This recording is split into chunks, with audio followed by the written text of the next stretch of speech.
To discuss and throw more light on the L&T numbers, we've got Mr. S. N. Subrahmanyan, CEO and Managing Director of L&T. Mr. Subrahmanyan, Nikunj Dalmia from the Mumbai studio. Before we get into specifics, here's on behalf of Team ET Now, season's greeting and a wonderful, and great wishes for a happy Diwali. Yes, Nikunj, very happy Diwali to you, your family, all your viewers, all your colleagues, and good luck, the very best. At ET Now, Mr. Subrahmanyan, we are calling it the Naya Saal, Nayi Shuruaat. So for L&T and on your shareholders, do you think this will be a better year and it will be a Naya Saal and a Nayi Shuruaat, both in terms of earnings and performance? For us, every day is a Naya Saal and Naya Shuruaat and Naya Shubh Din. That's the way it is. So let it continue like that. Glad to hear that optimism in your voice. If I get into specifics, you maintained your guidance, and some would say it's a great move to maintain your guidance because we all know that the private sector capex is not moving higher, and yet you're confident of maintaining the guidance. Where is this optimism coming from? Maintaining your guidance as of now, yes. No, but at a time when private sector capex is not coming, are you confident of maintaining your guidance? See, L&T's order inflow or order book, as you see, let me first talk about the order inflow. It's not only based on the private sector, it's based on the government and central government, the state governments, the public sector, the private sector in India, and also the sector outside India, which is Middle East, to some extent Africa and Far East now. So we have a diversified client base. We have a diversified geographical positioning of how we book our orders and get our income. And we have a fairly diversified way of different baskets of business that we go through with. So from that point of view, we are not over-dependent on one sector. Of course, domestically, if you see, the biggest sector from which we get the orders now has been the government sector. To a certain extent, the state sector as well as the public sector unit. What we need to look at out here is the elections just got over, the general elections and few of the state elections. There has been a spend on social and commitment to spend on some of the social issues. There has been certain distress on the agrarian side and some of the MSMEs. And therefore, naturally, the government is spending its time in trying to revive those sectors. And that takes a priority from that point of view. At the same time, there is a commit which is already there to spend on some existing projects which are in the books and which are being tendered and so on and so forth.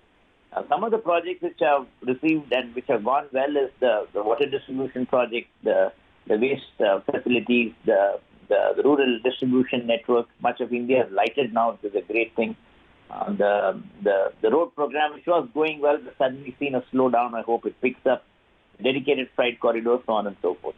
But what we need to see in the future is some of the major project announcements that have been done, which includes furthering of the road sector, the railway sector, the high-speed corridors, more the dedicated freight corridors, the river interlinking project, the northeastern development, so on and so forth. If all these projects are continue to be seen as something important from an economic development point of view, from a 5 trillion economy point of view, and these are required for the movement of goods, logistics, and for the development. If these are given the push in whatever form, maybe the government at present lacks the resources in its full ability to fund these projects, but by taking a long-term view, we can tie up funds through various multilateral sources and give a push to it. I think it will make a difference to how we view the domestic sector.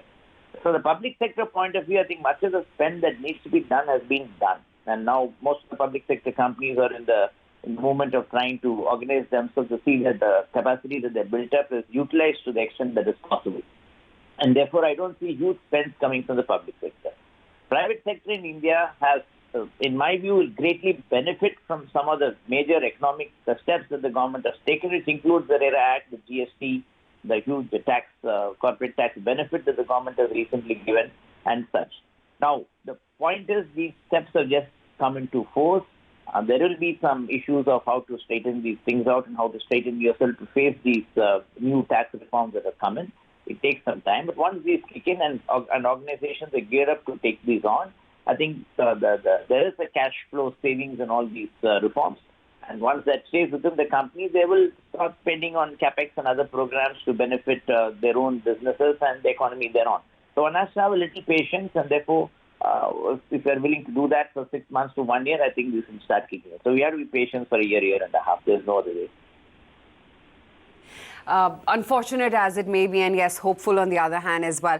But Mr. Subrahmanyan, all these measures, like you're saying, will take about 6 months to about 1 year. In the more immediate and near term then, do you actually see the infrastructure segment growth tapering even further from what it has in the quarter gone by, that's Q2?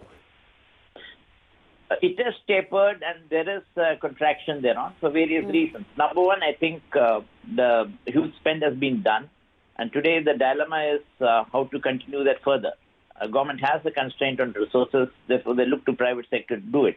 But some of us, the private sector, who went behind some of the concession projects, the HAM projects and so on and so forth, some have benefited, some have not. And due to various reasons of the typical economic things like the right of ways, the clearances, and so on and so forth.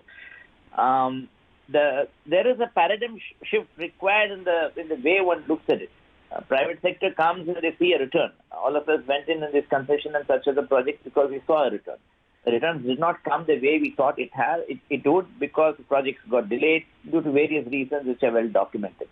Unless and until deep-rooted thought is given to sort out some of these very basic issues, land acquisitions, right-of-ways, clearances, parallel roads, keeping up the commitments, allowing one to increase the toll revenue, toll tickets as one goes by, making legal systems work more efficiently and fast, or maybe a quasi-legal system to make it work fast and implement it. And only then these will see further positivity and more investments coming in. All these ideas are there. One has to, as one says, build the cat to move forward. Mr. Subrahmanyan, the performance during the quarter was impacted as well by moving to the new corporate tax regime. If you could share with us exactly the kind of impact this will have on cash flows going forward as well, what kind of impact it's had this quarter, if you could just break it down for us. Roughly this quarter, we took a hit of about 400 crores. But subsequent for the entire year, I think we'll benefit about 200 crores because much of the exemptions that we have, MAT included, that we are giving away. But once you get into the new tax regime, you give away much of the benefits that one has. But I think what one has to see is the future of it. I think from the future, when we move from a 33% odd tax to 25% tax, there will be a 9 to 10% benefit within the cash flows. And that is what one counts on to see how to use that money for better, larger benefits.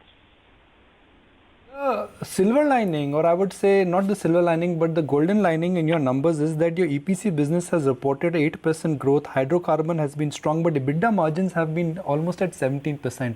Is that the focus going to be when things are not really growing exponentially? You would be focusing on margins and ROE and ROS?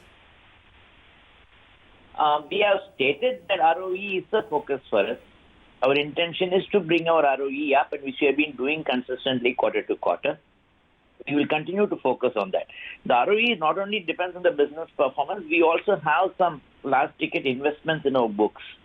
That is also well known, the Nabha Power, the Hyderabad Metro, the shipbuilding setup, where we invested a lot of money looking into the future. Now, some of these projects are just about coming into what you call the capex cycle is over, and we have started to commission these projects, especially the Hyderabad Metro and such. So the depreciation and interest will be on the books, and we got to see how to improve the income or control the cost thereon to see how to get better returns out of it. Being infrastructure projects, immediate returns are negative because it will take 4 to 5 years for the project to stabilize and full traffic to come in before we make the money. So these are some major capex done which also affects the ROE. So we have various thought process and methods in play and in process to see how to alienate these issues from a balance sheet effect as we go along. We are working on it. If there's some good news, we'll let you know. Tell me a little bit more about the international order inflows as well, and what kind of visibility do you have with the L&T's exposure to the Middle East and other global markets? Essentially, we are in 3 areas right now from an EPC project business point of view. We have continued to be strong in Middle East, and as we look forward, may not be too much on the infrastructure side, but on the power transmission, distribution, water and hydrocarbon side, we see reasonable prospects. Africa is another geography that we are in. Africa is a continent, but we are present in certain countries there, especially in the north and the eastern part of the country. We see reasonable prospects there. Even this year, our turnover in Africa will be roughly about about 450 to 500 million dollars. As we go forward, we expect this to go up to 700 to 800 million dollars. And Africa is something which we are looking at to grow. Far East is another area that we are looking at. We are present in some of the countries thereon. We got to see how to take these forward because those are far more developed and more established players are present from Korea and China and Japan and other places. And some of the projects do get done by aid funding by some of these countries. So we got to see how to move into Far East and make a presence for ourselves in the key areas that we're present. So overall, as you see, international right now contributes about 35% of our revenues. We aim to keep it around that. Just finally, do you see pricing power coming back when you are looking at newer orders? Do you see legacy orders, slowly being weeded out? When you're looking at building the order book, newer orders coming in, are you seeing pricing power also coming back?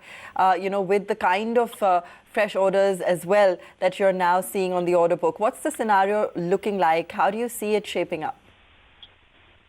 See, from our point of view, we've been steady. We have reasonable filters in all our business. When I say filters, we don't quote for very small value jobs. We don't quote for jobs in certain areas. We don't quote for jobs with certain commercial conditions, so on and so forth. So we quote what is, from our point of view, from a clean cost costing done and what we think is a margin required from that point of view, which is part of a corporate philosophy from each business. I don't see any major impact thereon, and people are continuing to quote what we can. There are certain projects which are predominantly, which we believe we are well positioned to do, and we have the capability to do as an organization because we have developed the skills over the years. The unfortunate thing that is going on in India is twofold.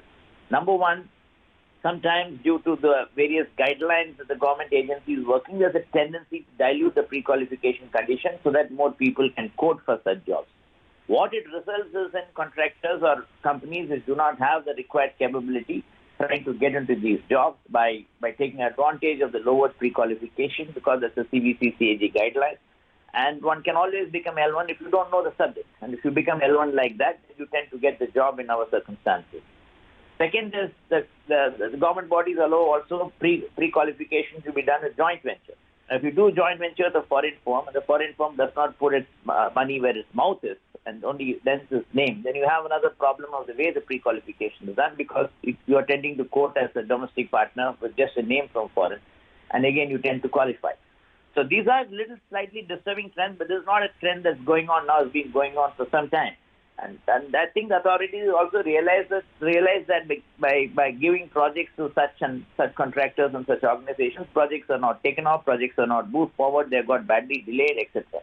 So if some cleaning up is done, and one needs to be fearless in this, that if there's only one contractor quoting for certain kind of job, so be it, there's only one contractor. World over, certain things are done only by one contractor. For example, in Europe, a nuclear building is done only by one or two companies. So that is it. That's where the specialization lies. We cannot have 5 companies doing nuclear power plants and 5 companies doing nuclear submarines. It doesn't make sense to me because we are not producing, we don't need so many nuclear power plants and so many submarines. So the competition is restricted in such cases. One can always have a benchmark price and arrive at how to go about pricing.